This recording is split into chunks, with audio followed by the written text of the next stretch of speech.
Lundi 16 décembre 2024, bonsoir et bienvenue dans cette session de l'information.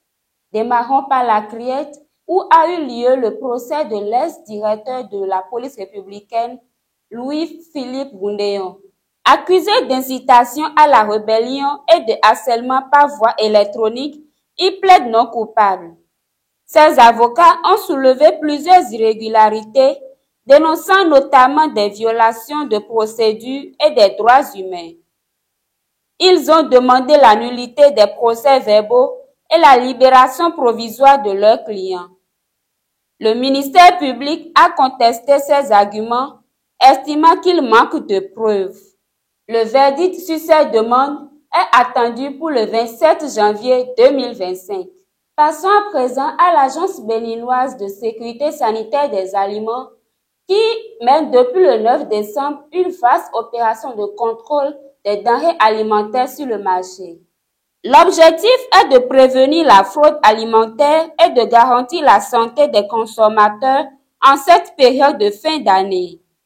La BSSA rappelle que tout produit impropre à la consommation sera sévèrement sanctionné et appelle à la vigilance des consommateurs ainsi qu'au respect des normes par les acteurs du secteur.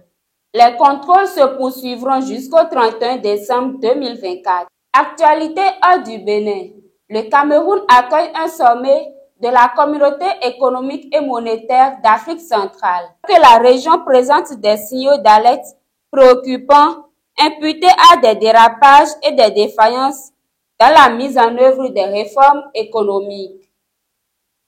Aux États-Unis, Donald Trump a estimé ce lundi que la Turquie avait effectué une prise inamicale de la Syrie après que des groupes rebelles, dont certains soutenus par Ankara, ont renversé le gouvernement de Bachar al-Assad.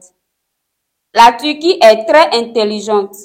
C'est un gars intelligent et il est très tenace, a déclaré le futur président américain lors d'une conférence de presse, vraisemblablement en allusion au président turc Recep Tayyip Erdogan. C'est la fin de cette session de l'information.